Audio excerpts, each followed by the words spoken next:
So guys, for the first step, you want to head over to the link, which will be down below in the description. Now once we're here, you just want to scroll down. We're going to be having two downloads here, 64-bit and 32-bit. To know which one you need, you want to head over to search and type in system information. Click on it. And then once you're on this, next to system type is going to be telling you. So I'm on 64-bit, so I'm going to be getting that one. If you're on 32 or 86-bit, you want to get the other download. So for me, I'm on 64-bit, I'm going to be getting this one. 64-bit one. Click on download. It's now going to start downloading in 5 seconds. Wait for this to load. And now the download should be completed. If the download did not start, then you want to click on download right here. So now once you have the download, you want to right click on it and then click on show in folder. And now once you have the download right here, you want to right click on it and then click on extract all.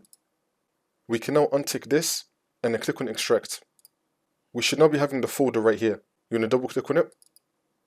You should now be seeing MSVCP110.dll. You want to right click on it and then click on copy. And now that we've copied that, for the next step, on the left hand side, you want to scroll down and then click on this PC. Now you want to find the drive where you have Windows installed on. It's going to have the Windows logo on it. Double click on that and then click on Windows. Now we're going to find a folder called System32. We're going to scroll down till we find System32. Here it is. You want to double click on this. You want to paste what we just copied right now into this folder. So you want to right click on the blank space and then click on paste. And then click on continue. It should now be pasted into this folder. Now what we're going to do next only applies if you downloaded the 64-bit version of this file. If you downloaded the 32-bit one, you can ignore this step for now. However, if you got the 64-bit one like I did, you want to do the step which I'm going to show you right now. So if you did get the 64-bit version, then you want to click on Windows. Now we're going to find sys64. Scroll down till we find sys64. Double click on this. We're going to paste the 64-bit version into this folder as well. So now you want to right click and then click on paste. Continue. Which will now paste it into this folder.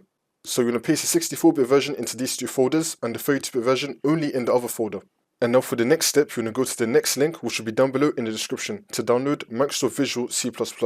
Now once you're on this website, you're going to scroll down. We're going to be having two downloads again, x86 and x64. If you forgot which one you need, you want to head over to search and type in system information. Click on it. And again, next to system type is going to be telling you, I'm on x64, I'm going to be getting that one. If you want says x86 or x32, you want to get the other one. So for me, because I'm on x64, I'm going to be getting this one. It's now going to start downloading. Now once it's been downloaded, you now want to click on it. And now once you have the installer, you want to click on I agree, and then click on install. And then click on yes. If you get this, you want to click on yes. Wait for this to load. And now it should be saying setup successful. Click on close. And now for the last step, you just want to restart your computer, and then the problem should be fixed.